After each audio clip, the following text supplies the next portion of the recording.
Previous episodes have discussed the origin of humanity and the history of the Lacerta species, as well as the interaction between the two species. This episode will discuss the possible motivations of other alien species coming to Earth and the possible impact on humanity. How many alien species are active on Earth at the moment? As far as we know, 14 species. 11 from this universe, 2 from another bubble, and 1 very advanced from a very different plane. Dante asked me for names, because nearly all are not pronounceable for you. 8 of them are not pronounceable even for us. Most of the species, especially the more advanced, are just studying you as animals, and they are not very dangerous for you and for us, and we work together with some of them. But 3 species are hostile, including the one which was in contact with some of your governments and exchanged their technology for copper and other important things, and which had betrayed your kind. There was and is a Cold War between 2 of these hostile races during the last 73 years, and the 3rd species seemed to be the winner in this useless struggle. We expect a more hot war between them and you in the near future, I would say in the next 10 or 20 years, and we are worried about that development. In the last time, there were some rumors about a new 15th species which had arrived on Earth just 3 or 4 years ago, but we don't know anything about their intentions, and we were not in contact with them till now. Maybe the rumors are wrong. Is this the reason for the abductions? Partly, especially when the aliens took egg and sperm samples from you. Sometimes the abductees belong to another and more advanced race, and they just want to study your body and your mind, which is more interesting for some of them than your solid body, as you would study a primitive animal. As I have said, 3 alien species are hostile, and this means that they do not care for your fate or for your life, and people who were abducted by them came very rarely back alive. If someone is able to report about an abduction, it means, in my opinion, that he or she has not met one of the aggressive species, or that he or she is a very, very lucky human to be alive. Advanced and friendly races also sometimes took egg and sperm samples, but for other reasons. UVE said there are only 14 species active on Earth. But why describe people who saw alien beings, so many different and bizarre types of them? I think I have already answered this question. As I have said, most of the alien races have much more advanced mind abilities than you or even me. There is just one alien race completely without such abilities. They are able to appear in your mind and memory as whatever they want, and this induced image have nothing to do with their real appearance.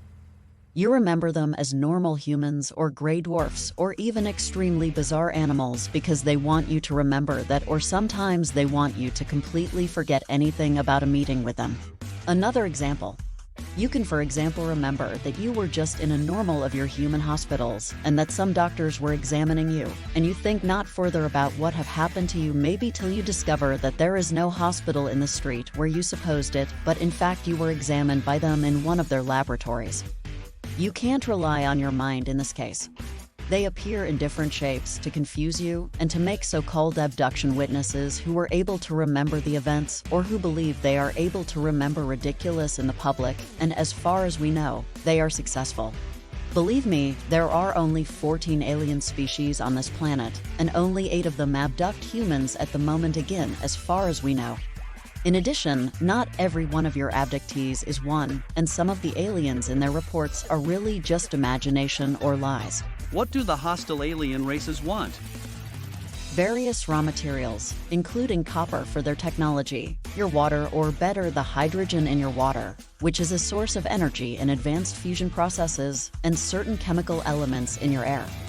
Furthermore, 2 of the species are also interested in your body, in your human tissue and blood, because their own genetic structure is defect through bad evolution and radiation as far as we know, and they need intact strings from your kind and from animals to repair their own genetic again and again.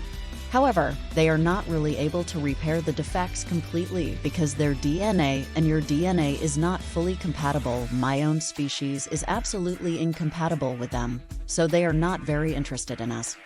They try to make more compatible crossbreeds between you and them by use of artificial fertilization and artificial wombs.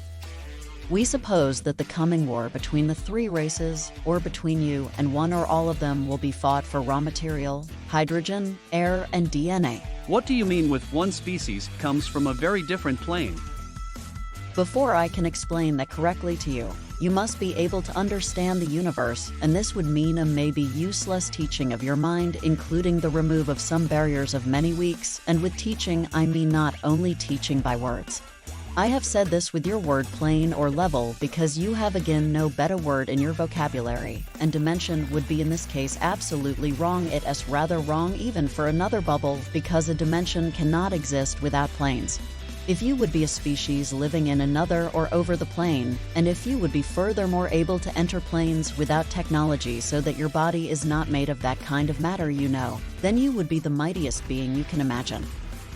This very advanced race I've mentioned had developed outside of here, and they've evolved in fact over billions of years.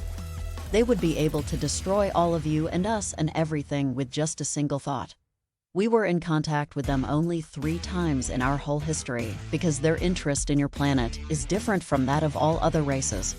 They are definitely no danger for you or us. What will happen when the war begins?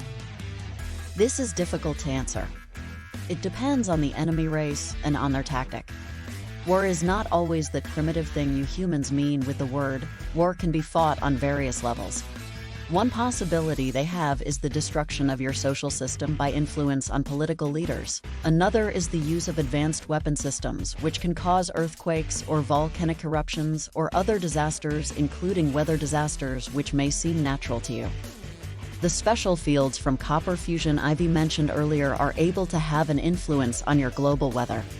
I think they will not attack the planet directly before the human civilization is weak, because even you have possibilities to destroy their craft, but not many. Let me say that we are not absolutely sure if there will be really such a hot war already in the next few years. I don't want to talk further about this. This is the end of the interview. Do you want to say the last sentence or message? Open your eyes and see. Don't believe only in your wrong history or your scientists or your politicians. Some of them know the truth about various things, but they don't inform the public to avoid confusion and panic. I think your species is not as bad as some of my kind think, and it would be a pity to observe your end. That's everything I can say. Go through your world with open eyes and you will see, or maybe not. Your kind is ignorant. Do you think anyone will believe that this interview is the truth? No, but it is an interesting experiment for my social studies. We will meet again in a few months, and you will tell me then what has happened after the publication of my message. Maybe there is hope for your kind. The Lacerta File comes to an end here. I have heard of this file before, but I have never read it from start to finish. The experience of reading it in full has actually lowered my trust in this file, and I am more inclined to think that it is a fictional pseudo-record. Although there is not much originality in it, it is difficult to come up with new ideas in this oversaturated internet world because information spreads too quickly. However, it is not possible to exclude the possibility that different narrators describe the same fact in different ways. For example, many ancient civilizations have recorded the history of ancient human floods, such as the Noah's Ark mentioned in the Bible, and the Chinese myth of Noah mending the sky. These ancient civilizations had no direct connection to each other, but told the same myth. Does this increase the likelihood of the flood event being true? If we try to explain this by coincidence, it seems too forced. In any case, the Lacerta File ends here. In the past few days, I found a webpage with many strange descriptions. The website looks like it was set up a long time ago due to its poor web design and layout.